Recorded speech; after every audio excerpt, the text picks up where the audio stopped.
It's Emily again from Kidlit Book Club. I'm here to talk to you about my November book reads.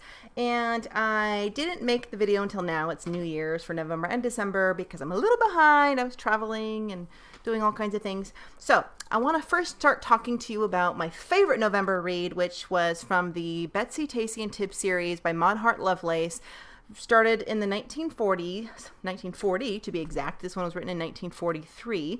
Betsy and Tacy Go Downtown, but I've done some reviews about this in the past. You can find on my channel about some of the other books.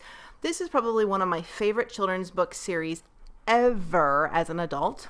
And I never even read these as a kid, so I'm in love with these books. They're beautiful, beautiful, just sweet writing, historical descriptions.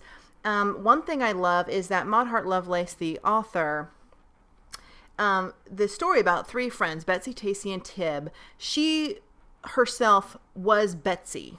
So she's writing a fictional story of characters, but this is all about things that happened as a child with her, she and her friends, with her and her friends. So I love it. And in the back of all of her books, you'll have a nonfiction section where you see pictures of some of the real buildings that were used as setting for some of the chapters of things that happened in the books. Pictures of some of the real people that some of her characters were based on with a description about them, and a little bit of info about her life in the back of each one. This one, the girls are a little bit older. They're about 12. And I just loved it. They see their very first automobile, and they call it a horseless carriage. They got to ride in it. They got to see it. They got to see and go to an opera house for the first time. They got to be in a theater play in Rip Van Winkle for the very first time. There are some beautiful chapters about Christmas, what Christmas was like for them, Christmas Eve, and it's really interesting to see, you know, what their kind of themes and cultures and routines were in the Midwest, in, you know, Winoka, and during that time frame when this was written, when Maud Hart Lovelace was a child. But I love the Betsy, Tacy, and Tibbs series. I can't recommend them enough. You could read them in order, read them randomly. It doesn't really matter. This is like the fourth one I've read. They're just beautiful books, and each one at the beginning has a foreword by a well-known author or actress, and Bette Midler writes and comments on the books. I love the drawings in them. And it's really just a kind of a Little Women-ish coming-of-age story for a couple of girls, and with some historical reference. And I really, really love it. Okay, let's talk about a book I did not love. This is Mary Poppins. Mary Poppins was written in 1934, the original by P.L. Travers. And this is a part of my 3 or 4 book Mary Poppins box set. The first Mary Poppins book I've read. Of course, I know the story from the Disney movie. And I have to say the movie is very true to the book. So maybe that's why I have to say I was a little bored with it. It didn't do much for me. The whole feed the birds, the tuppence a bag scene was in there. The floating gas scene was in there. The scene where she comes into the family was there. The scene where she goes into the painting with the chimney sweep guy was there.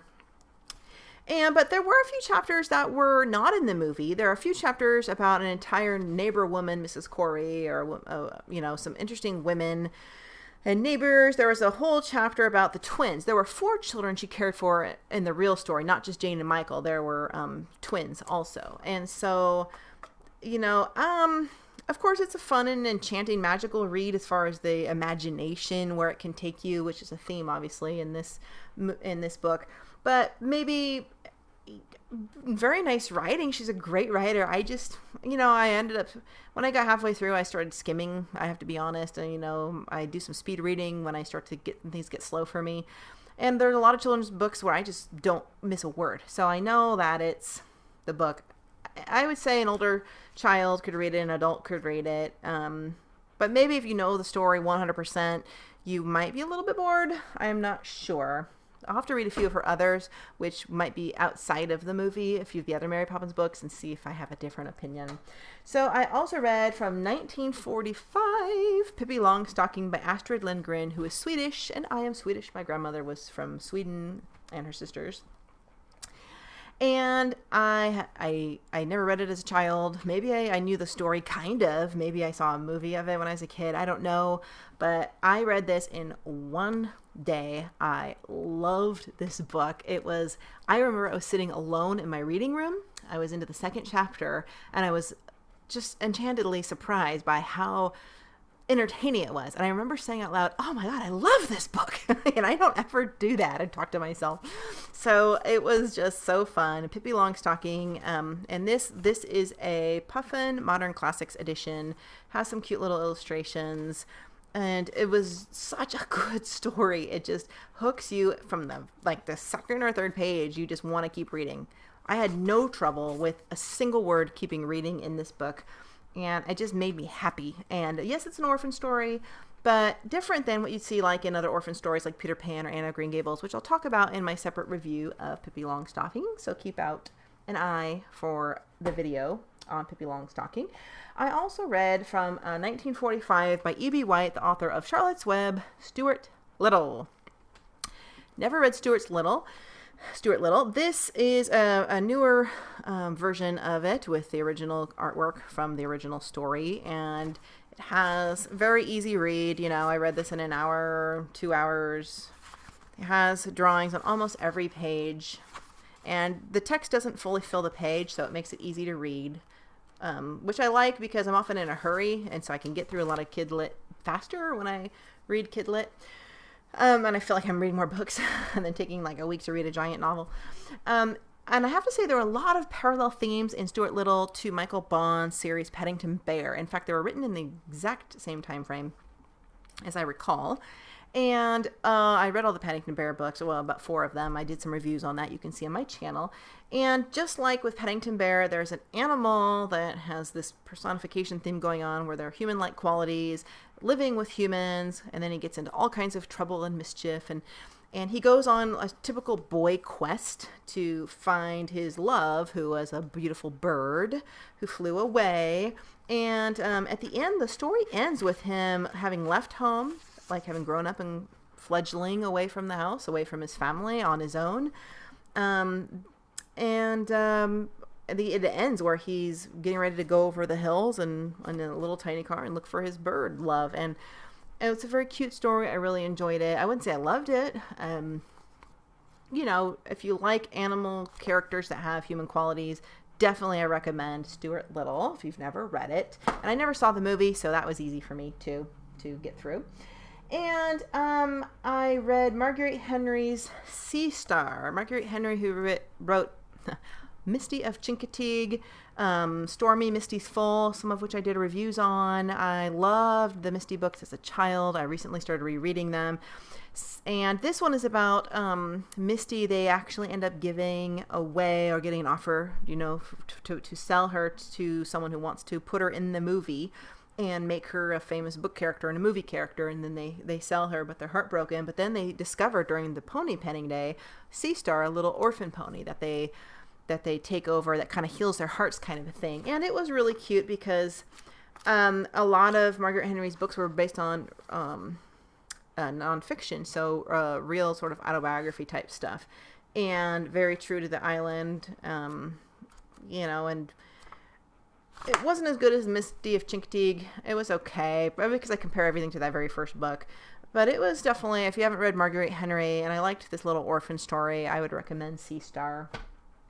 I won't talk much about this because I did a full book review of it in November. That's the one video I did do, What Katie Did, from 1872 by Susan Coolidge, which is the pen name of Sarah Woolsey. And about 5 children with no mother who, again, a typical theme, orphan children, who Katie has as a teenager, and she has a horrible accident, becomes paralyzed, and it's all about being an invalid during this time frame. Some nice historical descriptions, very clear gender role identities, and sort of triumph over tragedy kind of a story. Early classic. Very early classic, so I wrote about this in my children's literature project as well. So would I recommend it? Very Little Women, coming of age kind of a story, a lot of similar themes. So it just depends on what you like. And I read from 1986, The Babysitters Club. I know, embarrassing. I had all of them as a kid. I have a few vintage editions from the 80s of The Babysitters Club, but this is a brand new one, recently released with these new scholastic covers. And I reread it just to see if it did anything for me. It's about three friends, Christy and her friends, I think Claudia, who started Babysitters Club. And back when it was written in the 80s, I think there were a lot of young girls doing babysitting, much more than they do now, like from a very young age. So the author, Anne Martin, saw that there was a need for entertainment, I guess, of young girls who were babysitters. So it was it was okay, you know. I mean, it wasn't the Boxcar Children, a much better series from the 80s to me. It was all right. I mean, the words were very simple and plain, you know. Someone says something exciting and you just say, "Oh, terrific," I exclaimed. I mean, very basic writing, nothing fantastical in any way whatsoever. And I kind of lost my train of thought toward the end again, which is usually a sign it's not a great book, in my opinion.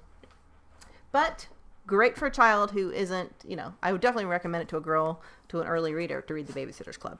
Okay, let's talk about some controversial books I read in November by Roald Dahl. Here we go.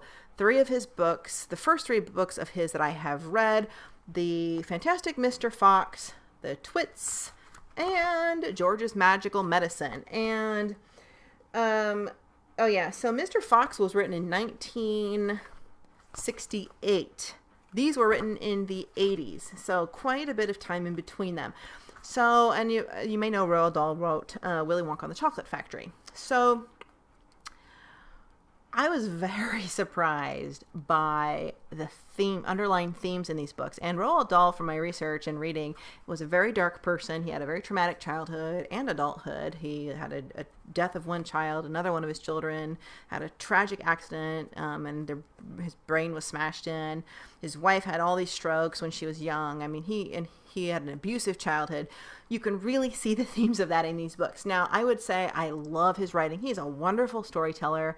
Just entertaining beyond belief, and easy to read, like zip right on through these books, and funny. But I have to say, I'm an animal lover and I'm a vegetarian. If you're teaching your kid any kind of values and you're sensitive to them reading stuff about eating animals or animal abuse, watch out for these three in particular. For example, the Twits have pet monkeys that they keep locked in cages, and they're abusive too. And the monkeys eventually escape and get retaliation on the Twits.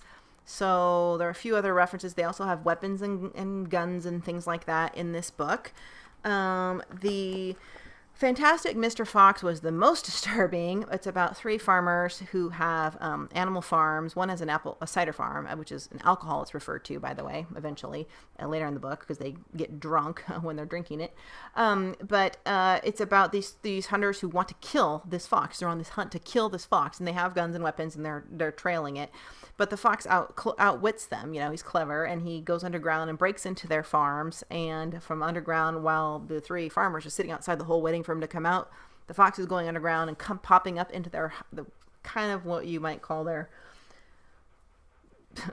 animal storage room right next to a slaughterhouse. He pops up and there's floor to ceiling pens of hens and chickens, and there's reference to maybe this is where they kill the chickens, maybe this, and they're trying to eat all the animals in here. They even show pictures of them with the guns, I think, in the illustrations. So I definitely don't like that at all about the books. It very much surprised me for a child. And George's Marvelous Medicine. Now, Roald Dahl shows what he thinks all children have a dislike of adults in his books. So in George's Marvelous Medicine, the little boy is trying to poison his horrible, mean, abusive grandmother by coming up with a concoction of all these things he puts into a potion and tries to poison or kill her or whatever. And so you also see that in the Twits. As adults, they're described as nasty, grotesque, disgusting people. He even uses words like that, with worms coming out of their teeth. Same with the three hunters in this one. So it's clear that there's a lot of, describing adults in negative ways, nasty ways. He even uses the word nasty over and over. and a lot of animal kind of stuff. But I still have to say, he's a fabulous writer. Fabulous. The stories are absolutely fabulous. I mean, they're just they have like kind of cartoony illustrations. You can read them in one sitting. So I'll read the rest of the box set, and I will do a full review and analysis of Roald Dahl when I get a chance. And lastly, by Johnny Gruelle, who wrote Raggedy Ann. This is a vintage copy of Friendly Fairies. And Friendly Fairies was written in 1919. This one was from the 40s, my copy of the books. I read this too, all because I love Johnny Gruelle's stories, and I love his art more than anything. So this is a very beautiful sort of fantasy and fairy story with a lot of beautiful descriptions of nature, which I read. I found this at a vintage bookstore. So I love Johnny Gruelle and the original Raggedy Ann books, and I love vintage books. I mean, the color paintings in here are just beautiful, just like in all of his books. So I love Friendly Fairies. It's very hard to find a vintage edition of this, and this one was very expensive, and it's even taped. So it's hard to find a very good one. And coming up to the end here, I wrote by Natalie Savage Carlson, who wrote The Family Under the Bridge, which I did a video of on my page. I read her vintage book, The Happy Orphaline, about girl orphans, another common theme in children's literature. And this one was more like a picture book. It had like a lot of like pencil-y drawings in it about an orphan girl who gets separated and has some adventure. She gets separated from her orphan family when they're out on a field trip. And I really enjoyed reading it. It's an older book from 1957, but Natalie Savage Carlson did win awards for The Family Under the Bridge, so I wanted to read this other book, and she has a few others I have not read. It is a big book, so it's still too heavy classic reading, I think, for a small child. It was an interesting read and very strong orphan theme. And that's about it. I wanted to mention this. If you've never, what year was that written?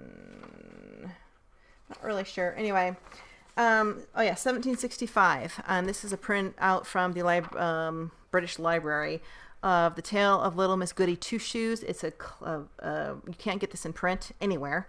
It's a scan of the one early edition that they have. It's where the phrase Little Miss Goody Two Shoes comes from, when someone's being real good and virtuous and you're mocking them. It was written in 1765, and it was published by the John Newbery Company, so it's accredited to John Newbery because they're not sure who the author really was. They think it was Oliver Goldsmith, but they're not really sure. Washington Irving, who wrote The Legend of Sleepy Hollow, thinks it was his friend Oliver Goldsmith because the style is similar. This is the first page of the printout. So I read this for my children's literature project, and it was a very virtuous, teaching girls and boys good versus bad behavior kind of a story about another orphan girl who has no shoes, and she gets her shoes, and she does all these good deeds, and it's all about righteous acts. And it was a cute vintagey, classic-y story, but so much religious under theme that it's not something you would ever have a child read. I mean, it's basically you'd read something this old for study only. But if you go on to Google and do the Little Goody Two Shoes PDF, you could probably find this as a download. It was actually one of the earliest children's published stories, so that's why I printed that. And I did read, lastly, Beatrix Potter, The Complete Peter Rabbit. I only read a few of the stories. This is one of mine of book hauls from earlier on. I read just a few of the little stories, and I really enjoyed it. I'm looking forward to reading the whole thing. And, you know, they're a little slow for me, but they're cute, and I can see how much Beatrice Potter really loved animals in the book, which I love animals as well. So thank you for watching all of my November reads. I know it's a lot. I've been very busy. And keep an eye out for some of my detailed book reviews.